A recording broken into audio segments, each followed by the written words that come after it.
I've been researching employment data for a couple months now, just trying to get a lot of data on what most people don't know. There's one type of candidate that hiring managers consistently prioritize. They land offers faster. They often negotiate better salaries, and sometimes they skip entire rounds of interviews. And it's not the type of people you think. It's not Ivy League graduates. It's not coding grads. It's not even people with MBAs. It's military veterans. Did you know that veterans have had lower employment than civilians for 15 years straight? But this is the part that shocked me most, is that most veterans don't even have an idea of how valuable they actually are. So today, I'm gonna be breaking down 10 psychological advantages that make veterans basically like unfair competition in the job market. And if you're not in the military, I'll show you exactly how you can develop these same traits. But first, I gotta let you know the numbers don't lie. This is not propaganda. I gotta show you some data so you can see that this is real. 2024 Employment Reality Check, and this is from the Bureau of Labor Statistics. Veterans, they had a 3% unemployment rate. The general population, they had a 3.9% unemployment rate. And recent college grads, they had a 4.1 unemployment rate. It gets even better. The average time to land a job for veterans was about 4 to 6 weeks. For everyone else, it was about 7 to 10 weeks. And once they're hired, the veterans are 39% more likely to earn early promotions, and they stay longer in their first job than non-vets as well. So what's really happening here? The military didn't just train people for combat. They accidentally created the most effective leadership development program in the nation. And I'm about to show you exactly what benefits veterans receive from it. So number one is the veterans are getting leadership under fire. Here's something that you don't think of when people join the military. While most 25-year-olds are still figuring out like how to manage their own schedule, a 25-year-old veteran has already led teams of about 10 to 30 people. They made decisions affecting million-dollar equipment, and they manage life and death situations. If you join the military at 18, by age 22, you're expected to start leading. You're going to get leadership by joining the military. It's not a question. That leadership is going to come with a lot of responsibility, and at the moment, it may feel like a little suffocating. It may feel like a little overwhelming, but then after you've done it so long, after you get stronger in your leadership roles, it becomes easy. Once you get out of the military, you go into the civilian world and you start dealing with people, and you realize that they've never had leadership, and those stressful moments that you had while you were in the military that you thought were overwhelming, now you're performing in the civilian world. You're just slicing through it like butter. Like, why are y'all struggling so much with simple tasks? And these companies understand that, so they're seeking it now and they want it. Number two is you learn radical accountability.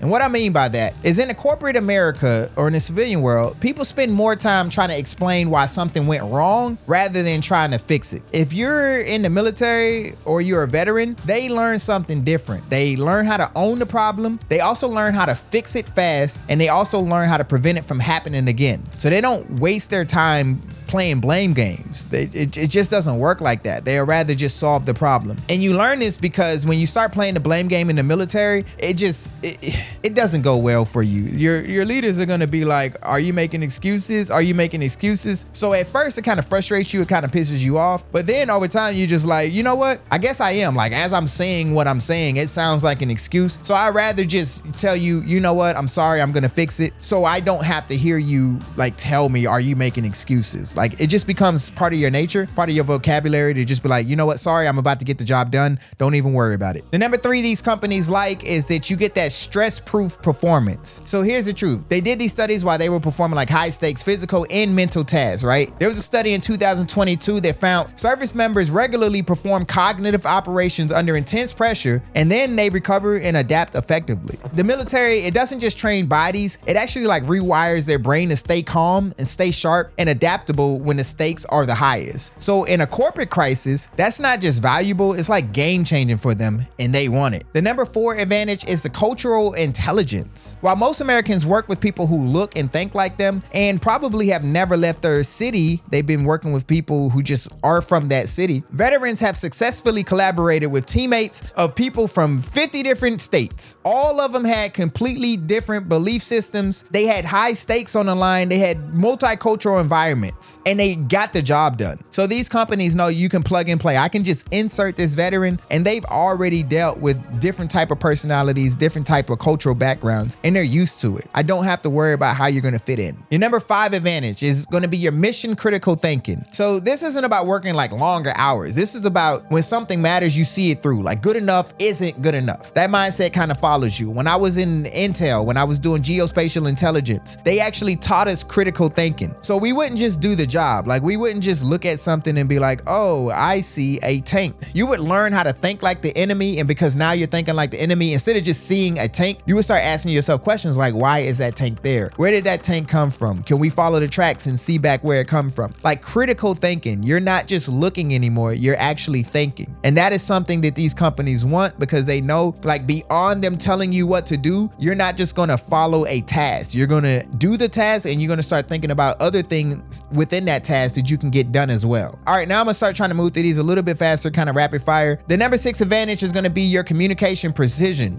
In the military, you learn how to speak. You learn how to speak with clarity. You know how to speak like briefly, get your message across fast, and you learn how to not use jargon, although a lot of military people use jargon and acronyms and stuff like that. You know, when I'm talking to people outside of my career field who don't understand this jargon, we know how to communicate in a way that everyone can understand. The number 7 advantage is that you care about your perception, the way that people see you. In the military, they teach you bearing, they teach you dress and appearance. So you're coming to work already looking good. You know how to wear your uniform or your clothes, your outfit, whatever you're wearing to work. You're gonna look pristine, you're gonna look good doing it. And the companies value that, not looking like a slob when you show up to the job. And the number 8 advantage is your team multiplication, or how to do more with less. I'll give an example. The Air Force, the recruiting, they usually have 2, maybe 3 recruiters to an office doing the entire job themselves. If you go look at some of the other branches, like the Army specifically, they usually have like 10 to 15 recruiters in an office doing the same exact thing that those 2 or 3 Air Force recruiters are doing. You just start learning how to do more with less, and bottom line is you get the same results. And the companies want that because they know that you carry a lot of weight for a team and they don't have to hire multiple people to get the same job done versus somebody who can maintain a scope as wide as yours. The number 9 is your technical adaptability. And this is like, you got real certifications, not just certificates. Like, you've actually been doing this stuff. You had the certification to go with it as well. You can learn new systems lightning fast. Like, you've been dealing with different equipment, different stuff. So it's really easy for you to learn something fast, and you're comfortable with like cutting edge technology because you've been doing it already. So the company's like, oh shoot, like this person not only has the certificates, but they actually been doing the job. We get the experience to go with it. And then lastly, the number 10 advantage that you're gonna get is like uncompromising integrity. And the Air Force is actually one of their core values, integrity first. And what this basically means is that you're gonna do the right thing even when no one is watching. It's gonna build that trust instantly with the company, and they're gonna feel safe that you're doing a job. They don't have to worry, are you gonna do some crazy or crooked stuff to get this job done? So those are the 10 advantages, but here's the tragedy that I discovered when doing this research is that most veterans are terrible at selling themselves. They write resumes like, I managed some personnel and some equipment, when they should be writing stuff like, I led cross-functional teams of 25 plus in mission critical operations with 100% success rate and 0 safety incidents. Stuff like that. Like, it should be a lot deeper, but we kind of just, scratch the surface with what we're actually doing. So I need you to know, you're not transitioning from military to civilian career field. You're bringing elite level skills to companies that desperately need them. They need you. The problem isn't your qualifications. The problem is how you're presenting them. So you got to know that when you're going to these different companies is that they want you. So if you're a veteran and you're watching this, stop underselling yourself. You're not starting over. You are a superhero now, and you're bringing your superpowers to the workplace. If you're not in the military, don't be intimidated by this. Every single thing that I mentioned, every single advantage, it can be developed. The military does it for you. Like, it's a one-stop shop, but these things can be developed. So just pick a trait, one of the things that I mentioned that you don't have much strength with, and just build it. This is what these companies are valuing when they're looking for people. So if you can take extreme ownership of your mistakes, if you can practice clear and direct communication, you can develop like a stress management skill, not just for you, but for your team. This is the stuff that they're looking for. So that's how veterans are becoming more valuable in the civilian market. But to be honest, the job market right now is changing fast. You got AI that is automating like routine work, doing all kind of stuff. But what AI can't do is it can't replicate like your leadership under that pressure, and it can't replicate your integrity. So these 10 advantages, these 10 traits, they're like AI proof, they're future proof, and veterans already have them. You just gotta know how to maximize them when it comes time for looking for that civilian employment. But beyond veterans getting these same advantages to apply to the civilian world, the military also changes you a little bit when you join as well. I got a video on the screen right now breaking down how the military changes you over time. But like I always say, I hope this video brought value to you. Stay beautiful, stay classy, and until next time, check me out.